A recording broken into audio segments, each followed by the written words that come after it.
This video is kind of going to be a mishmash of stuff. Talking about a couple subjects. And the first thing that I want to do is give a shout out to the Blue Hour. Now, he had a video called The Dark YouTube, or something like that. And he came out with a video explaining ClickToFlash, which is what one of the things I'm going to do in this video. And I want to give him the heads up and say, good job at finding that, and good job bringing it to the people. I didn't want people to think, hey, Blue Hour just made a video about that. So I just wanted to give him props, because he was definitely the first one to bring it to the masses' attention. I've known about it for a little while, but after I seen his video on it, I figured, you know, a lot of my subscribers who are not subscribed to him would probably like to know about his channel, and if not, they'd probably like to know about this. So if I can think about it, I'll put a link to his channel in the description, along with the link to the ClickToFlash.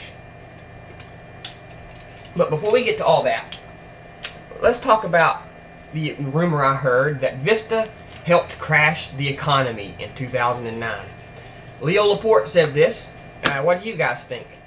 They were expecting a massive influx of spending. They were expecting people to go out and buy Vista. Spend, spend, spend. And on top of that, they were really expecting people to buy new hardware to run Vista. Spend, spend, spend. Which is putting all this money into the economy. But that didn't happen. That did not happen. And Leo theorizes that Vista is directly related to the downfall of the economy. I'm not saying that's the major reason or the only reason. I'm just saying that's one of the contributors. Now, I got the argument that Windows 7 shouldn't even be here. It shouldn't have been necessary. If Vista would have done its job, we wouldn't even be having a Windows 7 right now. Windows 7 is like an adopted child. Hey, wait a minute. Our child died at birth and now we can't have another one, so let's just go out and grab one real quick to replace this bad one. I feel like Windows 7 is Microsoft's illegitimate son. And the reason it being that is because Vista was a beta. It was a beta release that they charged full price for. Microsoft's strategy should have been this. You know, I'm not saying this is the right way. I'm saying it's something that I've thought about. They should have released Vista as a beta program.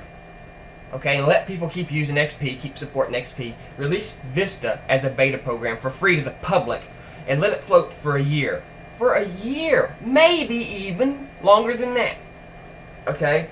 And after they get the bugs worked out of Vista, they release Windows 7, okay, as the completed version of the beta that everybody was just testing the last year.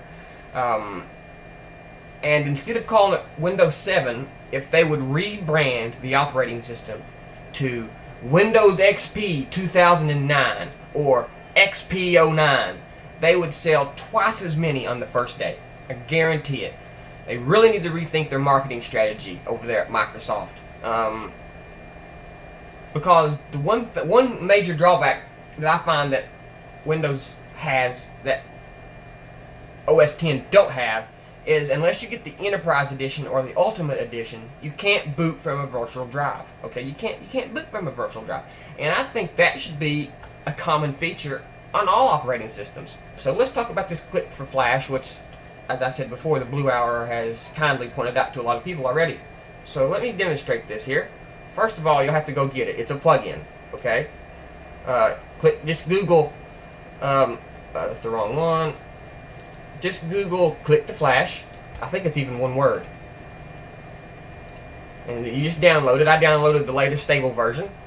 Install it, reboot your Safari plugin. You won't see any difference, but like the Blue Hour pointed out, you'll have your ClickToFlash settings, and you can set it up. And under my settings, I have it enable ClickToFlash, load H.264 videos from YouTube, load HD videos, and automatically load invisible flash views. Okay, that's how I got mine set up. So now let me show you how this works. And let me get this little tidbit out. It's only for a Mac. This is why we don't need Flash.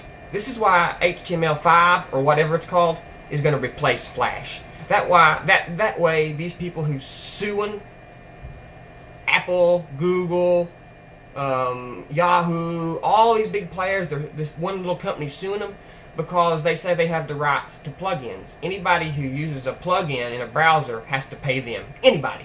And everybody uses browser plugins, right?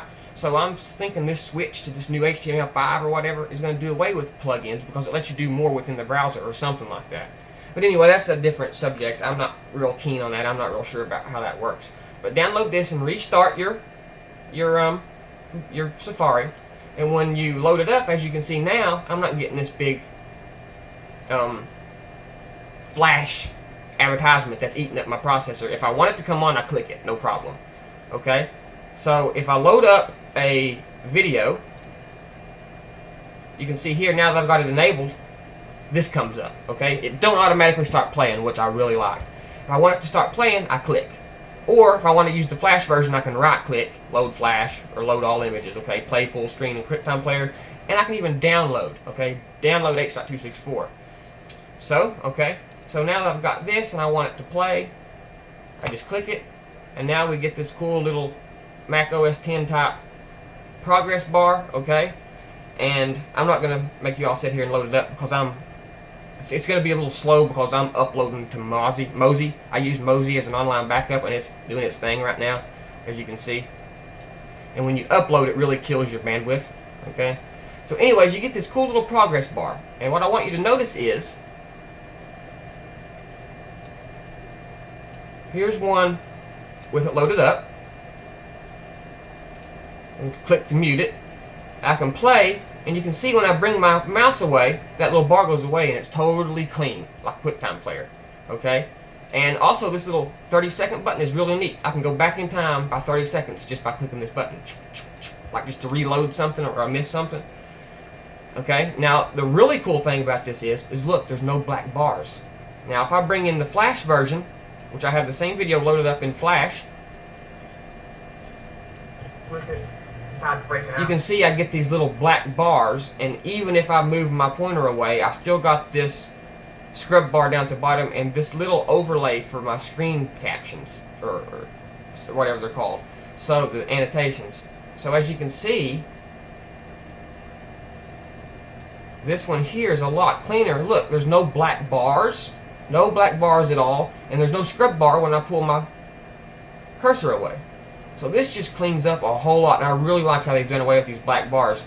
Now I can upload in 1280 by 720, you know, and wouldn't have those little black bars. Now, granted, the Flash still has better quality as of yet, I think, but the ability to download and all this good stuff, and the thing is, the video don't start playing until I click on it. And here's the thing. Here's the thing. If I play my Flash movie, let me turn the volume down. Look at my processor. This Flash loaded version of this is playing. Look at my processor. Wow, would you look at that? It is killing my processor. 60 frames a second. Look at that. Okay, now let me play this same movie on the ClickToFlash H.264 version. Look at my processor. Let me close this one down. You see that? Come on, guys. No wonder people hate Flash. Flash sucks. Look at the CPU it takes. You know, I find these little buttons here to be really, really handy, because you can change the size of your video. Now, see, now I've hit this little button here, which brings it out into its own little window, which is really nice, and I can get rid of this. Hit this, and it'll just load it up in this little window here. And let's try to load that little window up. Let's bring it out into a separate window by hitting this. Now let's load the Flash version of this. Now you can see my CPU is really kicking, but it gives me some advantages. I can resize like this. Okay? So there's some advantages to using Flash, but I'm really hoping to see Flash bite the dirt. You know, people don't need to be dependent on Flash. The iPhone's not dependent on Flash, and it does just fine. And Flash is everywhere. It's old. It's a CPU hog, and I just can't wait to the day it goes bye-bye. And I commend Apple for not using it. I really do.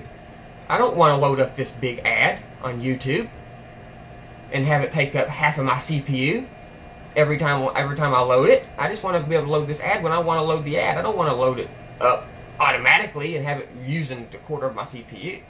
So this is ClickToFlash. It's a really great plugin. Again, the Blue Hour made a video on it the other day, so you all can go check his video out on it as well. I just wanted to share it with my subscribers, the few, maybe if any, that are not subscribed to him that didn't get a chance to see this. So thanks for watching, and we'll see you next time. OS 10.